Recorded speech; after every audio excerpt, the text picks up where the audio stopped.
9장 6절 말씀을 통해서 예수님이 어떤 분이신지 또 예수님은 어떤 사역을 하셨는지에 대해서 말씀을 드리려고 합니다.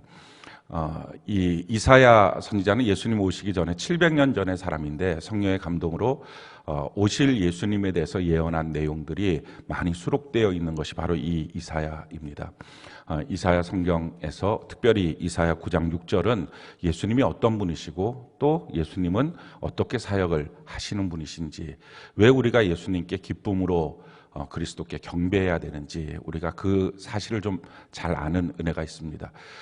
우리 찬양을 통해서도 느끼셨겠지만 이제 다음 주 수요일이 성탄절입니다. 성탄을 준비하셨나요? 우리 옆분들에게 다시 한번 인사합시다. 성탄을 준비하셨나요? 이렇게 한번 인사를 합시다.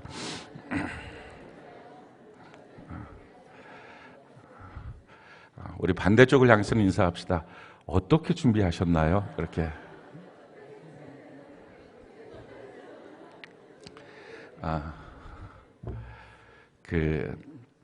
성탄을 꼭 준비해야 합니다. 왜냐하면 성탄을 준비하는 사람은 반드시 성탄의 주인공이 되신 예수님을 만나고요. 준비하지 않는 사람은 그 누구라 해도 예수님을 만나지 못합니다. 근데 이게 첫 번째 크리스마스의 사건뿐만 아니라 지금도 마찬가지입니다. 지금도 예수님을 만날 준비를 하는 사람만 예수님을 만납니다. 근데 더 큰 일은요, 마지막 재림하실 예수님도 준비하는 사람만 만납니다.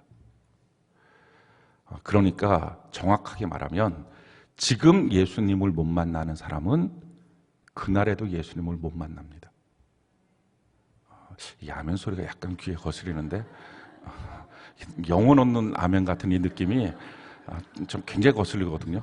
전심을 다해서 하든지 아니면 안 하든지 이렇게 딴 데 쳐다보면 아멘, 아멘 이렇게 소 울음소리도 아닌 이 이상한 아멘 소리가 좀 귀에 거슬리니까 성경이 우리에게 이렇게 말씀합니다. 마태복음 24장 42절로 44절 우리 같이 한번 한 목소리 한번 읽어볼까요? 시작. 그러므로 깨어 있으라. 어느 날에 너희 주가 임할는지 너희가 알지 못함이니라. 이러므로 너희도 준비하고 있으라. 생각하지 않는 때에 인자가 오리라. 그래요.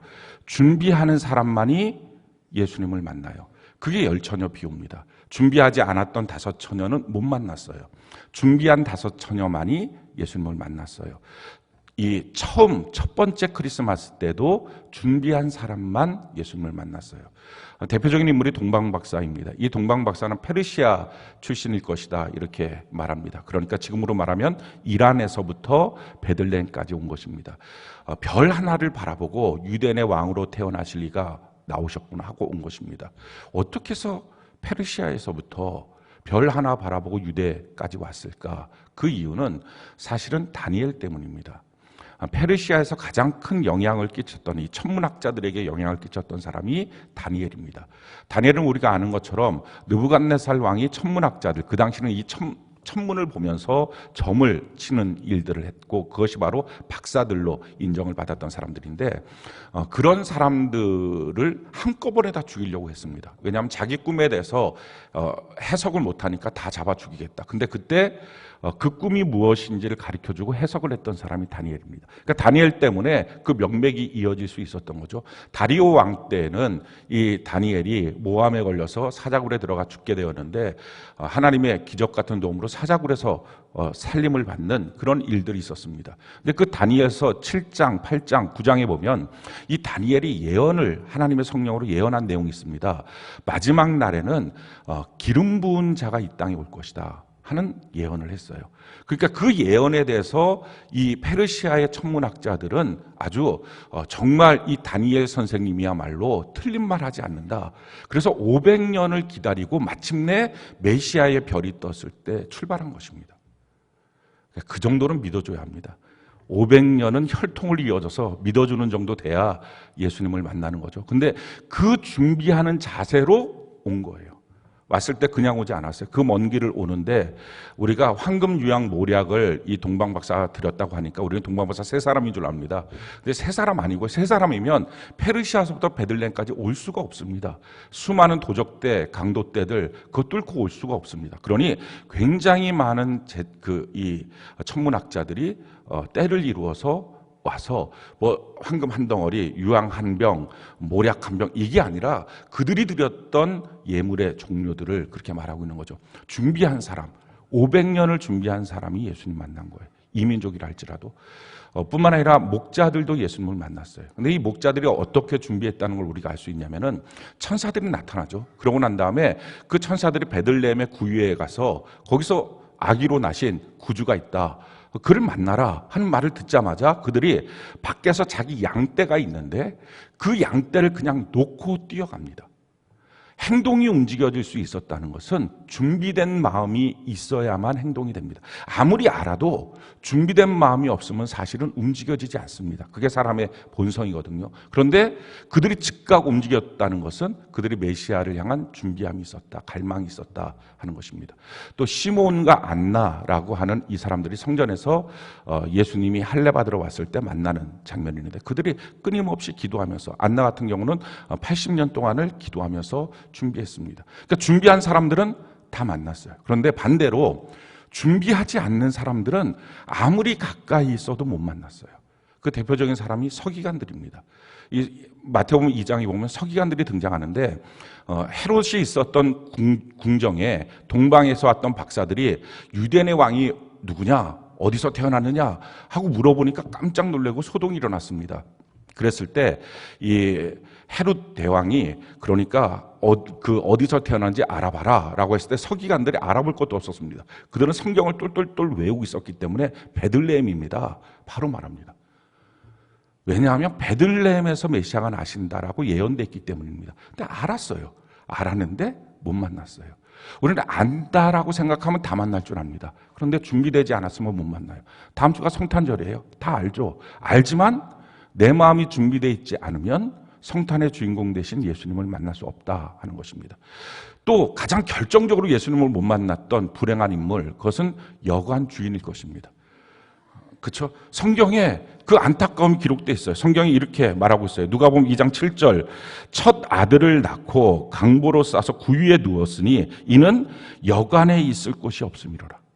그러니까 여관을 두들겨 본 거예요. 그런데 아니라고, 당신 들어오지 말라고. 왜냐하면 그때 당시 호적 등본을 갱신하기 때문에 굉장히 많은 사람들이 아마 밀려왔을 것입니다. 그러니까 그때 한몫 잡는 거죠. 물 들어왔을 때 노젓는다고 여기서 이제 막 프리미엄 많이 붙이고. 근데 이 요한이나 요셉이나 또는 이 마리아 같은 경우는 돈이 없었던 것 같아요. 가난했던 것 같아요. 그러니까 뭐 이렇게 뭘 더 줄 수 있는 돈이 없었기 때문에 그냥 가격 이렇게 계산하려고 그러는데 안 되니까 당신 나가라고. 그러니까 아이는 지금 막 거의 이제 나올 지경인데 그걸 매몰차게 보낸 거예요. 왜냐하면 자기는 돈을 더 받을 수 있으니까. 그래서 여관에 있을 수 없어서 헤매고 다니다가 마국간에 가서 말구유에서 예수님을 낳았다 하는 것입니다. 어쩌면 이 일 때문에 예수님이 평생 병약하신 것이 아닐까 하는 신학자들도 있습니다. 왜냐하면 말구유가 깨끗하겠습니까? 근데 예수님을 거기다 놨으면 온갖 병이 다 세균들이 들어갔을 거니까 그렇게 평생 몸이 약하셨을 것이다 하는 얘기를 하는 거죠. 그 여관 주인, 성경에도 그 여관 주인이 너무 가까이서 예수님을 봤지만 만나지 못한 거예요. 그래서 성경이 이것을 이렇게 기록하고 있어요. 요한복음 1장 5절 우리가 한번 한 목소리 볼까요? 시작. 빛이 어둠에 비치되 어둠이 깨닫지 못하다. 비쳤는데 깨닫지 못하다. 그분이 누구인지를 도무지 깨달을 생각을 안 했던 것입니다. 성경은 우리에게도 그래서 이렇게 말하는 거예요. 마지막 날에 예수님을 못 만나는 사람 중에 유형들이 이런 유형이 있다는 것입니다. 마태복음 24장 37절로 39절 우리 같이 한번 한 목소리 읽어볼까요? 시작. 노아의 때와 같이 인자의 임함도 그러하리라. 홍수전에 노아가 방주에 들어가던 날까지 사람들이 먹고 마시고 장가들고 시집가고 있으면서 홍수가 나서 그들을 다 멸하기까지 깨닫지 못하였으니 인자의 임함도 이와 같으리라. 그러니 마지막 날 예수님의 재림이 있을 때 준비되지 않고 지금 사는 삶에 대해서 먹고 마시고 시집가고 장가고 이게 죄가 아니잖아요. 그런데 그것만이 머릿속에 꽉 차 있는 거예요. 그 문제가 머릿속에 꽉 차 있는 거예요. 여관 주인처럼 물 들어왔을 때 노젓는다. 지금이 아주 대목이다. 그러니 내가 지금 돈 벌어야 돼. 이걸로 머리가 꽉 차 있을 때 예수님 못 만난 것처럼 우리 오늘날의 성도들도 마지막 재림하실 예수님을 만나지 못하는 이유는 생활에 너무 깊이 빠져 있으면 못 만난다 하는 것입니다. 그러니 이 처음 초림하셨던 예수님 첫 번째 크리스마스의 사건이 오늘 우리에게 주는 놀라운 경각심은 뭐냐면은 그 사건과 동일하게 마지막 재림 때도 똑같은 일들이 벌어진다 하는 얘기입니다. 그때 예수님을 못 만났던 사람들이 있었던 것처럼 그때도 그 재림의 날에도 예수님 못 만난다 하는 것입니다. 지금 준비돼서 예수님을 못 만나는 사람이 그날 우연히 느닷없이 예수님 만날 수 있을까요? 불가능하다는 거예요. 그러니까 지금 예수님 만나야 돼요. 지금 예수님을 못 만난다면 재림하실 때 나는 그냥 당연히 들려 올라가겠지. 그건 없다는 것입니다. 또 한 가지 예수님을 못 만났던 사람들, 가장 결정적인 사람들은요, 베들레헴에 있는 모든 사람들이에요. 저는 성경을 볼 때마다 너무 신기해요. 어떻게 그들이 예수님을 못 만날 수 있었을까? 만날 수밖에 없었어요. 왜냐하면 베들레헴 하늘 온통 그 밤새도록 어떤 일들이 벌어졌었냐면은 성경이 이렇게 말합니다. 누가복음 2장 13절로 14절 우리 같이 한번 한 목소리 읽어볼까요? 시작. 호련히 수많은 천군이 그 천사들과 함께 하나님을 찬송하여 이르되 지극히 높은 곳에서는 하나님께 영광이요 땅에서는 하나님이 기뻐하신 사람들 중에 평화로다 하니라. 자, 베들레헴 하늘 위로 수많은 천군 천사들이 날아다니면서 하나님께 영광, 땅에는 평화, 이 찬양을 하고 돌아다닌 거예요. 밤새도록. 예수님이 태어나신 그 밤에. 이런 어마어마한 사건 속에 어떻게 잠을 자죠? 너무 신기하죠. 이런 어마어마한 사건 속에 어떻게 야 무슨 일이 생긴 거야? 하고 나와볼 생각도 안 하죠. 못 만났어요. 왜? 무관심. 근데 참 놀라요. 마지막 주님의 재림이 있을 때 천사들을 보내서 예수 그리스도를 공중에서 재림하실 때 그분을 만날 사람들을 천사들을 보내서 오게 하신다고 말해요. 주께서 호령과 천사장의 나팔 소리로 말미암아 천사들을 보내서 다 모으신다는 거예요. 그런데 그 수많은 천사들이 움직여질 때 성경은 뭐라고 말해요? 시집가고 장가가고 먹고 마시고 이러면서 못 만난다는 거예요. 그때나 마찬가지로 재림 때나 똑같은 거예요.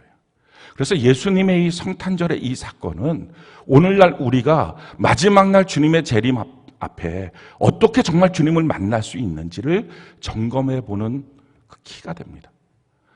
그러니 초림 때 못 만난 사람은 지금도 못 만날 거고요. 재림 때도 못 만날 것이다 하는 것입니다. 초림 때 못 만났던 이유가 뭐라고요? 초림 때 못 만났던 이유. 알기는 아는데 움직일 능력이 없어요. 생활이 너무 바빠요. 너무 정신없어요. 일하고 먹고 사느라고. 그래서 여관 주인처럼 못 만나요. 또 어떤 사람은 무관심해요. 지금 그 일이 중요하지 않다는 거예요. 지금 내가 해야 될 많은 일들이 있고 오늘 밤에 내가 처리해야 될 일들이 많은데 무슨 하늘에서 천군 천사들이 왔다 갔다 하는 게 무슨 대수냐. 이런 사람들이 못 만났어요. 이런 사람들은 지금도 예수님을 만날 생각을 못해요. 성경은요. 예수님을 만나겠다고 하는 사람들은 다 만난다는 거예요. 그런데 생각이 없으니 못 만나고요.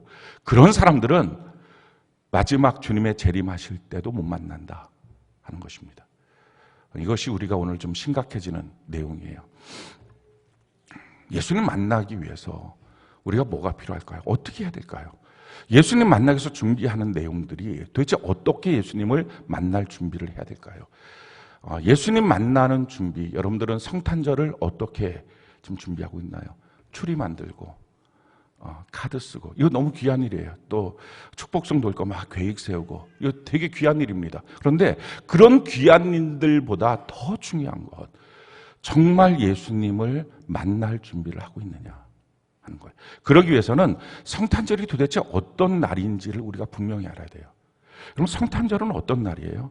우리가 이상하게 이 캐롤만 불러도 약간씩 이렇게 흐뭇해지고 그래서 괜히 말도 안 되게 화이트 크리스마스, 눈 내리는 크리스마스를 너무 원하기도 해요. 절대 안 돼요. 성도들이 교회 오는데 너무 복잡해져요.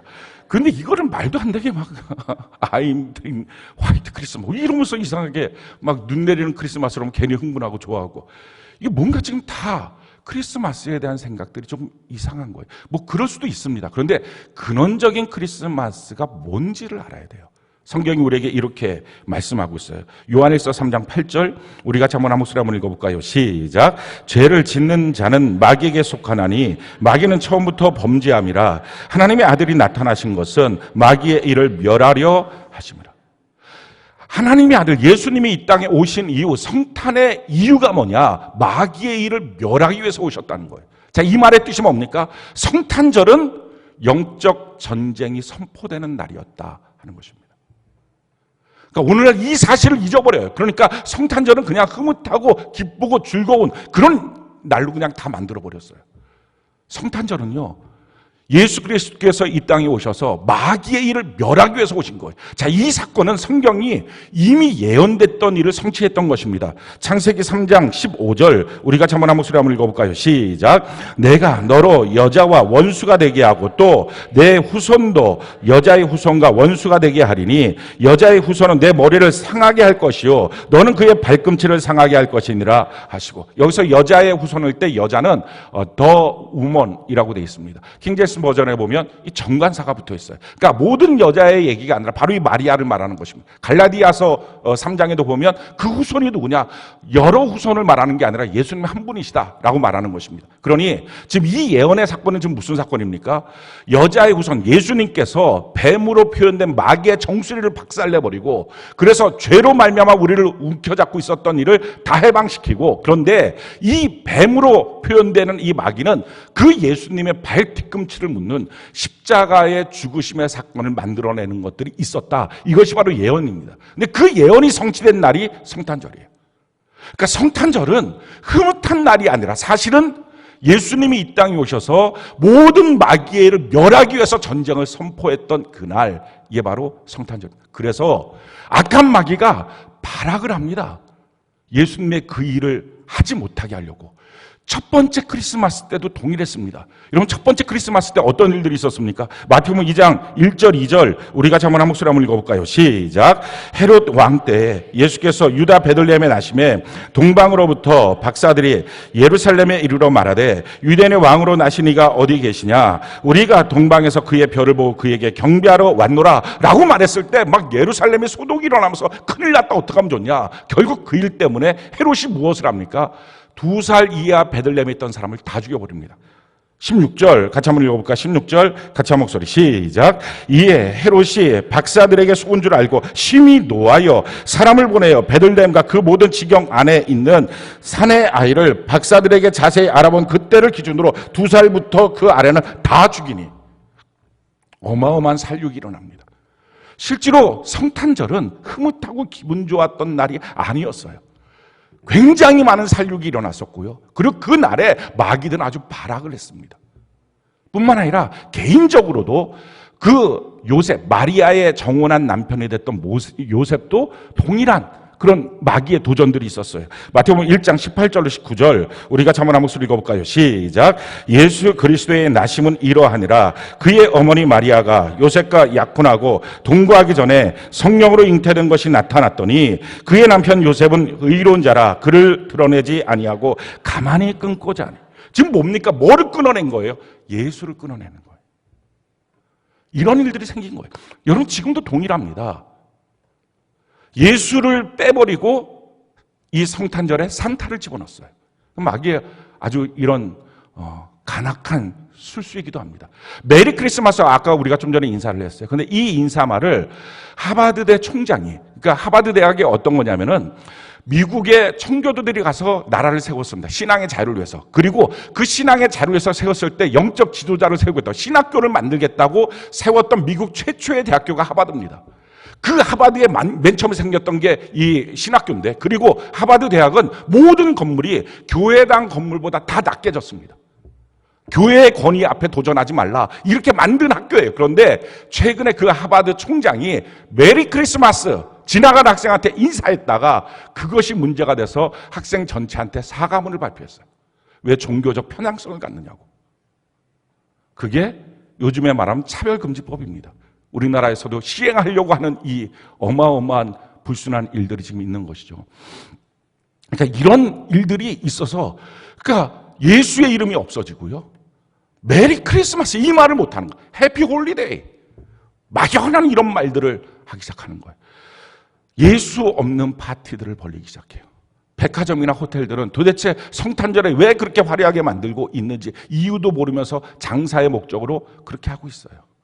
더 안타까운 것은요, 우리의 죄를 없애기 위해서 마귀로 말미암아 우리가 죄짓게 만드는 것을 멸하기 위해서 오신 이 날에 가장 많은 범죄가 일어나고 있어요.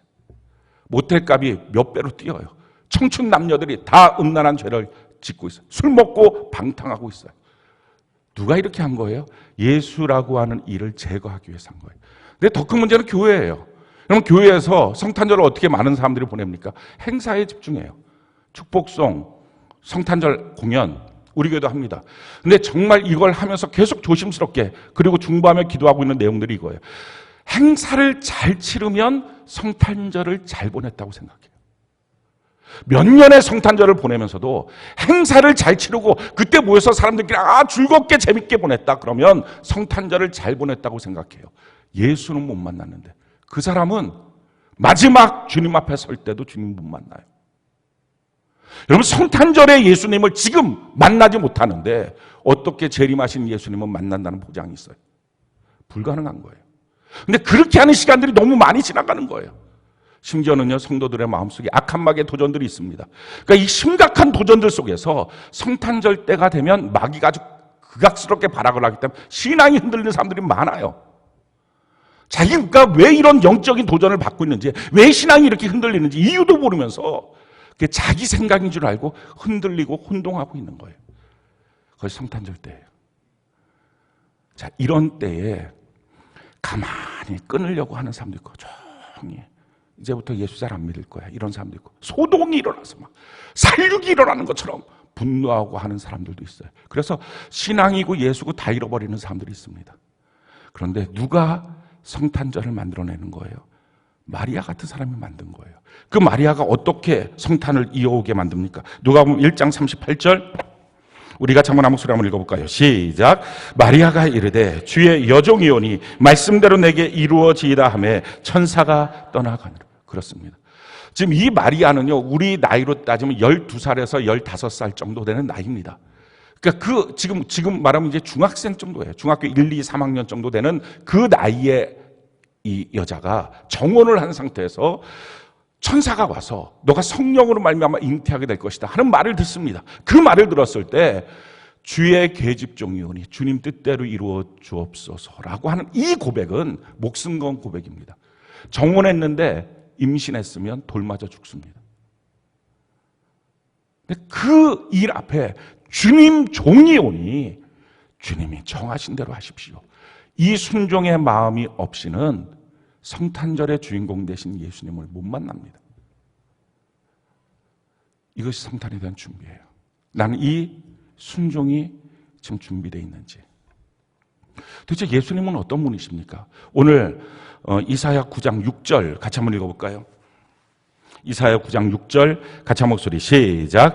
이는 한 아기가 우리에게 낳고 한 아들을 우리에게 주신 바 되었는데 그의 어깨에는 정사를 메었고 그의 이름은 기묘자라 모사라 전능하신 하나님이라 영존하신 아버지라 평강의 왕이라 할 것입니다. 예수님 태어나기 700년 전에 이사야를 통해서 예언한 내용입니다. 그래서 오늘 본문에 보면 예수님의 본성이 무엇인지에 대해서 설명하고 두 번째는 예수님은 오셔서 어떤 사역을 하셨는지에 대해서 설명합니다. 오늘은 예수님의 본성에 대해서 말씀드리고 이번 돌아온 금요일은 예수님이 어떤 사역을 하셨는지, 그래서 왜 우리는 반드시 예수님을 만나야 되는지에 대해서 말씀드릴 것입니다. 예수님의 본성을 뭐라고 말합니까? 이는 한 아기가 우리에게 낳고 한 아기가 우리 가운데 난 거예요. 그래서 그 일은 정말 아기가 태어난 일입니다. 100% 사람, 100% 인간이에요. 근데 그 다음에 또 다시 설명합니다. 근데 그가 한 아들을 우리에게 주신 것입니다. 하나님의 유일한 독생자 한 아들을 우리에게 주신 것입니다. 그러니까 예수님의 본성은 한마디로 뭡니까? 100% 하나님, 100% 인간이셨다라는 것입니다. 그분이 우리 가운데 오셔서 우리와 영원히 함께 하시는 임마누엘 하나님이 되셨다 하는 것입니다. 왜 이렇게 하셨을까요? 우리의 죄 때문이에요. 우리의 죄의 문제를 해결하기 위해서는 구약시대는 동물을 잡아서 죽였습니다. 근데 동물보다 사람은 더 월등하니 그 일은 점점점 우리에게 마이너스였습니다. 여러분들이 제사법에 대해서 전에 제가 한번 설교를 했었는데, 제사는 어떻게 지내냐면은 내 죄를 끌고 왔던 짐승에다가, 흠없는 짐승에다가 손을 얹고 안수를 합니다. 이 안수하는 것은 내 죄를 그에게 전가시키는 것입니다. 그리고 그 짐승의 생명을, 죄 없는 그 생명을 내가 받는 것입니다. 그러니까 제사 지낼 때마다 끌고 와서 내 죄를 짐승한테 전가시켜요. 그리고 짐승의 생명을 받아요. 그러니까 시간이 지나면 지날수록 뭐가 되는 거예요? 짐승이 되는 거예요. 소나 양이 되는 거예요. 그러니까 이게 하나님이 만드신 창조의 원형, 하나님의 형상이 아니라 시간이 지나면 지날수록 형편없는 짐승처럼 바뀌어지는 거예요. 이게 구약의 제사예요. 그러니까 그걸로는 이게 해결이 안 되는 거예요. 그래서 이 문제를 해결할 수 있는 것, 우리의 죄의 문제를 해결할 수 있는 것, 사람이 지은 죄를 누가 해결합니까? 죄의 싹은 사망이니까 사람이 대신 죽어야 합니다. 그래야 근본적으로 해결이 되는 거예요. 그런데 누가 죽을 수 있습니까? 자기 죄가 있는 사람은 누구를 대신해서 죽는다. 내가 어차피 내 죄 때문에 죽으니까 너 죄까지는 내한테 씌워. 그럼 내가 죽을게. 이거 자기들끼리 통하는 거지 하나님 앞에서는 소용이 없는 거예요. 한 사람의 죄로 그 사람이 죽는 건데 내가 죽을 때 너 죄까지 소용이 없는 것입니다. 그러니 죄 없는 사람이 대신 짊어져야 합니다. 근데 사람은 모든 사람이 범죄하였기에 하나님의 영광에 이르지 못했습니다. 그래서 모든 사람이 죄를 져서 죄 없는 사람이 없었습니다. 근데 죄 없는 한 분이 계시죠. 하나님이십니다. 그러니까 그 하나님이 사람, 완전한 사람이 되셔야만 우리의 속죄의 문제가 해결됩니다. 또 한 가지, 왜 하나님이 되셔야 하느냐? 한 사람은 한 사람의 죄를 처리할 수 있습니다. 죄 없는 사람이 또 다른 어떤 누군가의 죄를 대속할 수 있죠. 속량해 줄 수 있습니다. 그런데 그건 한 사람이 한 사람밖에 처리를 못하는 거죠. 그런데 하나님은, 하나님의 피는 모든 시대, 모든 사람들에게 대표성이 있기 때문에 하나님 한 분이 인간이 돼서 죽으시면 그의 피는 영원한 속죄가 되는 것입니다. 아멘이십니까? 모든 시대에 모든 사람들에게 효염이 있는 것이 되는 것입니다. 그래서 하나님이신 분이 인간으로 오실 수밖에 없었다 하는 것입니다. 그래서 예수 말고는 구원주가 없는 거예요.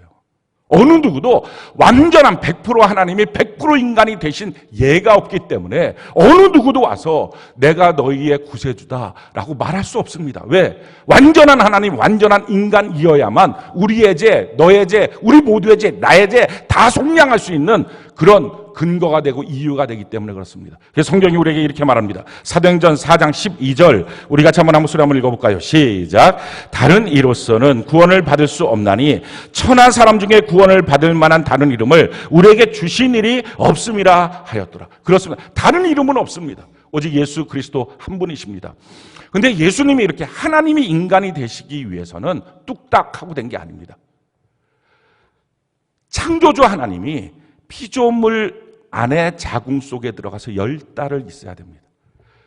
그 광대하신 하나님이 그 좁은 곳에서 10달을 있고 10달 뿐입니까? 그 후에 태어나서 30년을 그의 아들로 자라나야 했습니다. 그 영원하신 하나님께서 시간 속에 들어오신 거고요. 그 무한하신 하나님이 그 작은 이스라엘의 공간 속에 사셔야 됐습니다. 계속 낮아지시는 거예요. 그래야만 하나님이 인간이 되신 것입니다.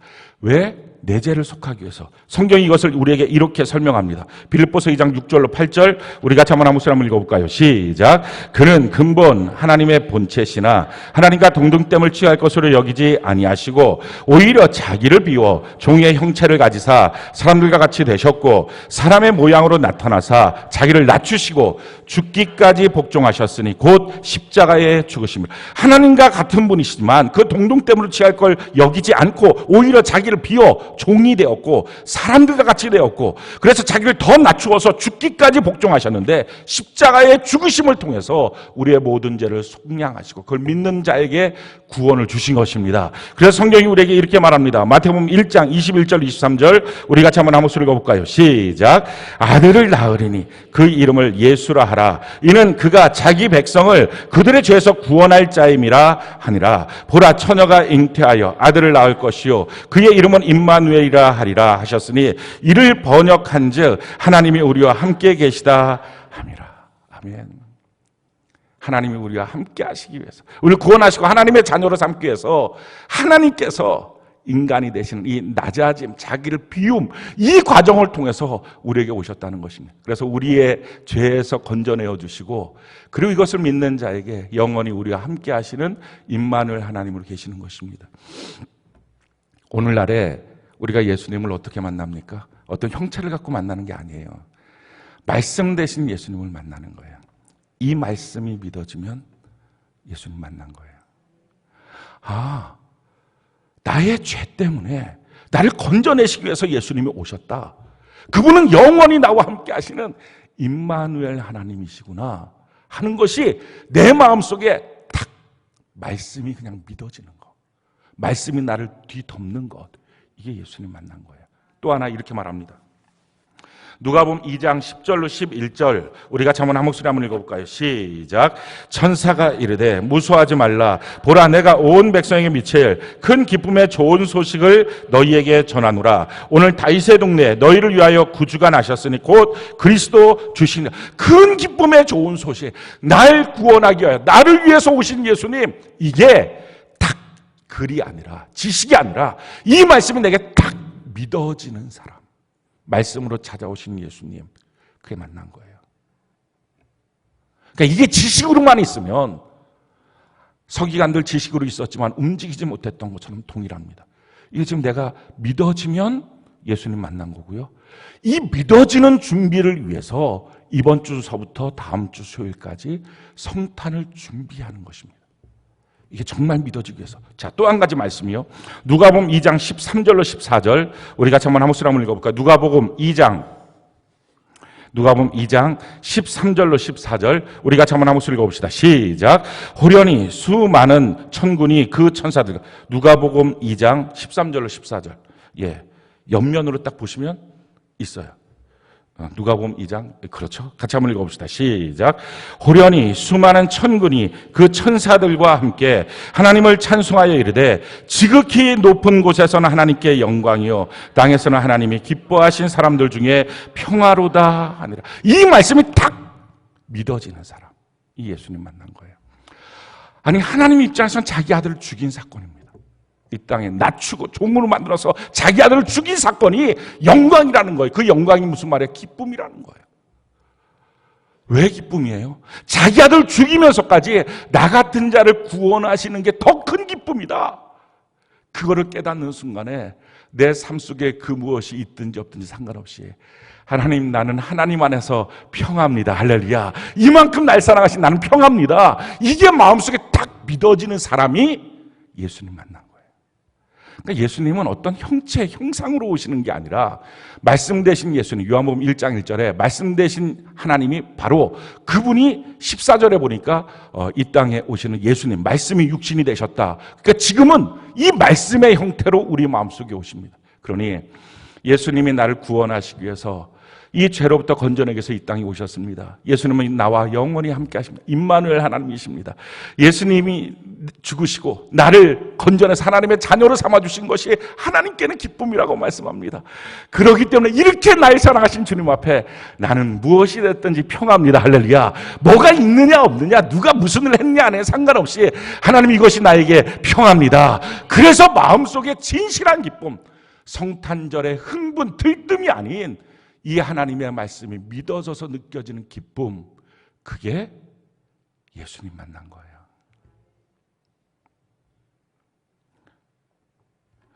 너희를 위하여 큰 기쁨의 좋은 소식, 너희를 위하여 구주가 나셨다. 이게 믿어지는 사람. 그래서 그냥 기쁜 거, 뭐가 돼야 기쁘고 안 되면 안 기쁘고, 이게 아니라 이 말씀이 믿어져서 기쁜 거, 이게 주님 만난 거거든요.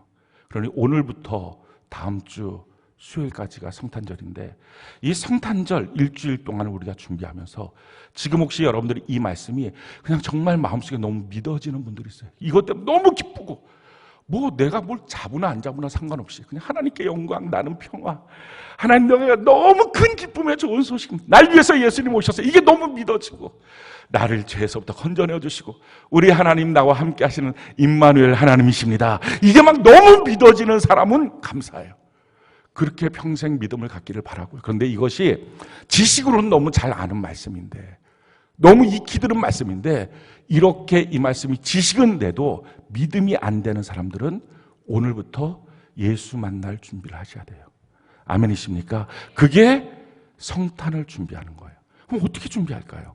세 가지를 갖고서 우리가 준비했으면 좋겠어요. 제일 첫 번째, 빌립보서 3장 7절로 8절, 우리가 한번 한 목소리 한번 읽어볼까요? 빌립보서 3장 7절로 8절 같이 한 목소리 시작. 그러나 무엇이든지 내게 유익하던 것을 내가 그리스도를 위하여 다 해로 여길 뿐더러 또한 모든 것을 해로 여김은 내 주 그리스도 예수를 아는 지식이 가장 고상하기 때문이라. 내가 그를 위하여 모든 것을 잃어버리고 배설물로 여김은 그리스도를 얻고 예수 그리스도를 만날 수 있는 방법을 말합니다. 유익됐던 것, 내게 너무 좋았던 것, 이것을 나의 배선물, 해처럼 여긴다. 내 똥처럼. 여러분들이 제일 무서워하는 게 뭐예요? 저는 개인적으로 무서운 게 쥐예요. 이 쥐, 찍찍거리는 쥐처럼, 이 해로운 쥐처럼 여긴다는 것입니다. 어렸을 때 우리 집에 쥐가 많아갖고 제가 자고 있는데 제 발등 위에 쥐가 앉았다가 그랬었어요. 부엌에만 들어가면 이 쥐가 안 도망가고 나를 째려보다가 내가 부엌에서 나오게 만들고, 이런 무서운 쥐. 나는 근데 나에게 정말 유익한 것, 나에게 정말 좋은 것, 이게 이런 해처럼, 이게 배설물처럼 여기는 거. 왜요? 내 유익 때문에, 내 이익 때문에 내가 좋아하는 것을 쫓아가다가 예수 못 만나서요. 여관 주인처럼 지금 무슨 때인데 내가 돈 벌어야 될 때 아니야? 내 가정을 위해서, 지금 내 삶을 위해서 내가 돈 벌어야 될 때 아니야? 그래서 정신 못 차리고 거기로 달려가다가 예수님에 대한 이 말씀이 지식은 돼도 내게 믿음이 되지 않는 것. 그래서요, 사랑하는 성도 여러분, 저는 여러분들의 마음속에 유익이 끌고 가거든, 이익이 끌고 가거든, 그 발걸음을 멈추세요. 내가 무엇인가를 결정하는데 내 유익과 이익이 끌고 가고 있다면 예수를 잃어버리는 길입니다. 멈춰 세우세요. 그리고 난 예수님 한 분이면 됩니다. 할렐루야. 그 한 분 대신 예수님을 만나는 거예요. 왜 예수님 한 분이면 되느냐? 그 내용을 이번 돌아오는 금요일 날 말씀드릴 거예요. 개봉박도 안 올 수가 없는 거예요. 반드시 와야 되는 거예요. 꼭 와야 되는 거예요. 자, 두 번째, 어떻게 우리가 이 성탄을 준비해야 될 것이냐? 자, 베드로후서 3장 17절로 18절 우리 같이 한번 한 목소리 한번 읽어봅시다. 시작. 그러므로 사랑하는 자들아, 너희가 이것을 미리 알았은즉 무법한 자들의 미혹에 이끌려 너희가 굳센 데서 떨어질까 삼가라. 오직 우리 주 곧 구주 예수 그리스도의 은혜와 그를 아는 지식에서 자라가라. 영광이 이제와 영원한 날까지 그에게 있을지. 마지막 날 재림하신 예수님을 만날 수 있는 방법을 이렇게 설명합니다. 그러므로 사랑하는 자들아, 너희가 이것을 미리 알았은즉 무법한 자들의 미혹에 이끌려 너희가 굳센 데서 떨어질까 삼가라. 미혹함으로 나를 끌고 간다는 것입니다. 미혹이 뭡니까? 속이는 거예요. 그러니까 무슨 말이냐? 자기 생각에 속지 마시라는 거예요. 마귀는요, 얼마나 내 머릿속에 그럴듯한 생각으로 나의 길을 합리화시키는지 몰라요. 생각대로 따라가면 망합니다. 그러니 항상 여러분의 마음속에 이렇게 있어야 됩니다. 내 생각은 틀려. 지금 내가 갖고 있는 생각에서 나는 더 자라나야 돼. 할렐루야. 더 주님께 가까이 가야 돼. 그래야 하는 거야. 모리아산 꼭대기로 올라갈 때 중간쯤 올라가서 자기의 생각이 뭐가 맞겠어요? 그때 만약에 생각한다면 무슨 말이 들까요? 아니, 무슨 하나님이 아들 주기라고 해. 약속하신 하나님이 왜 중간에 약속을 변경시켜? 이렇게 하는 하나님이 어딨어? 하나님이 왜 이렇게 잔인해? 그게 중간쯤에 섰을 때 나타나는 반응입니다. 근데 꼭대기까지 올라가고 나니까, 이야, 여호와 이레 하나님 보고 계셨네요. 하나님이 준비하고 계셨네요. 그래서 내가 걸어 올라갈 때 나의 반대편, 내가 보이지 않는 곳에서 순종의 축복도 같이 올라오고 있다. 하나님의 순종의 정점에서 만나면 다 알게 될 것이다. 여호와 이레 모리아산 하나님의 관점을 보게 될 것이다. 그 마음을 갖고 지금 무엇인가 중간에 판단하는 것은 다 틀린 것이다. 나만 장군이 6번쯤 목욕하고 나서 이게 뭐냐, 될성 싶은 말이냐, 한 개도 뭐 딱지 하나 떨어지지 않는다. 틀린 말 아닙니까? 7번 목욕해야 깨끗해지는 것처럼 하나님의 말씀에 절대 순종하는 은혜가 있기를 바랍니다. 꼭 기억하십시오. 내 생각은 틀린 거야. 나는 더 자라나야 돼. 나는 더 자라나야 돼. 초등학교 4학년짜리 애가 자살을 한 거예요. 그때 그 부모가 뭐라고 말할까요? 야, 이놈아, 너가 알긴 뭘 알아, 세상을. 너가 알긴 뭘 알아? 너가 뭘 갖고 판단하는 거야? 얼마나 살아봤다고. 그렇지 않겠어요? 우리가 무엇인가를 결정하는 일들이 얼마나 무모합니까? 하나님 안에서 더 자라나는 은혜가 있기를 바랍니다. 세 번째, 우리가 어떻게 내게 도전하는 일들을 제쳐놓고 이 영적 전쟁 가운데 정말 하나님을 만나는 삶을 내가 준비하고 살아갈 수 있을까? 마태복음 24장 10절로 13절 우리 같이 한번 목소리 한번 읽어볼까요? 시작. 그때 많은 사람이 실족하게 되어 서로 잡아주고 서로 미워하겠으며 거짓 선지자가 많이 일어나 많은 사람의 미혹하겠으며 불법이 성함으로 많은 사람의 사랑이 식어지리라. 그러나 끝까지 견디는 자는 구원을 얻으리라. 그때 많은 사람이 실족하게 되어, 이 실족하게 되어라고 하는 말이 우리 교회 용어는 뭡니까? 시험 들어. 그러니까 마지막 때가 되면 될수록 많은 사람이 시험 듭니다. 시험 안 드는 은혜가 있기를 바랍니다. 그래서 이게 다수가 시험 들고 소수가 시험이 안 들거든요. 그래서 다수가 시험이 들기 때문에 시험 드는 것이 당연하다고 말합니다. 그것이 요즘 이 시대 아닙니까? 아니, 신앙생활하면서 시험이 안 드는 사람 누가 있어? 다 시험 들지. 아니에요. 성령 받고 난 다음부터 단 한 번도 시험 들지 않아요. 흔들리지 마시라고요. 근데 시험이 뭐예요? 그게 실족하는 거예요. 왜 실족했어요? 서로 미워하고 미혹하고 불법이 성해서 사랑이 식어지고, 그게 시험이에요. 사랑이 식어졌어요. 주님을 향한 사랑, 큐티를 향한 사랑, 예배를 향한 사랑, 교회를 향한 사랑, 봉사를 향한 사랑, 전도를 향한 사람, 이런 여러 가지 영혼을 향한 이 사랑들이 식어지기 시작해요. 이게 시험 드는 거예요. 사랑하는 성도 여러분, 그래서 마귀가 원하는 건 뭐예요? 내 마음속에 성탄의 주님을 만날 여유를 안 만들어요. 그걸 잊어버리고 넘어가요. 그게 올 한 해면 좋아요. 근데 그것이 다음에 또 한 번 넘어졌으니 두 번째 안 넘어지겠어요? 세 번째 안 넘어지겠어요? 그러다가 어느 날 문득 천사장의 호령과 주께서 천사장의 나팔과 주의 호령 가운데 오시는 그날도 내가 주님을 못 만나는 사람이 될까 봐. 끝까지 견디는 자는 구원을 얻으리라. 할렐루야. 이 주님을 만나셔야 합니다. 사랑하는 성도 여러분, 성탄을 준비하셨나요? 성탄 흐뭇하게 기분 좋게 분위기 들뜨면서 그렇게 왜 이렇게 성탄 느낌이 안 나? 그래서 막 캐롤 틀어놓고 괜히 고요한 밤 거룩한 분위기 좋아 뭐 이러고 있는 성탄 좋습니다. 그렇지만 예수 못 만나고 이러고 있는 것은 저주예요. 예수 만나고 그렇게 하고 계시라고요. 정말 예수님을 만나고, 예수만 만나는 게 뭐라고요? 말씀 되신 예수님이 내 마음속에 부인할 수 없는 믿음으로 다가오는 것입니다. 우리 다시 한번 그 말씀들 한번 읽어볼까요? 마태복음 1장 21절로 23절 우리 같이 한번 한 목소리 한번 읽어봅시다. 마태복음 1장 21절로 23절 같이 한 목소리 시작. 아들을 낳으리니 이름을 예수라 하라. 이는 그가 자기 백성을 그들의 죄에서 구원할 자임이라 하니라. 보라, 처녀가 잉태하여 아들을 낳을 것이요 그의 이름은 임마누엘이라 하리라 하셨으니 이를 번역한즉 하나님이 우리와 함께 계시다 함이라. 하나님이 나와 함께 하신다는 것이 너무 믿어지는데, 나를 위해서 그 예수님이 하나님이 인간이 되셨다. 내 죄 때문에 이게 믿어지는데 뭐가 두려워요? 뭐가 힘들어요? 뭐가 겁이 나요? 뭐가 답답해요? 말씀이 믿어지면 그 말씀 안에 자유로워지는 거예요. 또 다른 하나, 누가복음 2장 10절로 11절 우리 같이 한번 한 목소리 읽어볼까요? 시작. 천사가 이르되 무수하지 말라. 보라, 내가 온 백성에 미칠 큰 기쁨의 좋은 소식을 너희에게 전하노라. 오늘 다윗의 동네에 너희를 위하여 구주가 나셨으니 곧 그리스도 주신, 날 위하여 오신 예수님. 가장 큰 기쁨의 소식. 이게 정말 마음으로 믿어지는 것. 그럼 주님 만난 거예요. 마지막 하나, 누가복음 2장 13절로 14절 우리 같이 한번 한 목소리 한번 읽어봅시다. 시작. 호련히 수많은 천군이 그 천사들과 함께 하나님을 찬송하여 이르되 지극히 높은 곳에서는 하나님께 영광이요 땅에서는 하나님이 기뻐하신 사람들 중에 평화를, 나 같은 자를 위해서 사랑하는 독생자를 죽이신 일이 날 얼마나 많이 사랑하시면 하나님은 그것을 영광이라고 말할까? 그게 영광이야 라고 하나님이 말씀하실까? 그게 정말 내 마음에 믿어진다면 우리가 평화롭지 못할 이유가 없어요. 뭐가 불편하십니까? 뭐가 힘이 드십니까? 뭐에 지쳐 계십니까? 무엇이 우리의 마음을 흔들어서 예수 못 만날 내 마음의 상태까지 끌고 갈까요? 오늘 돌이켜야 합니다.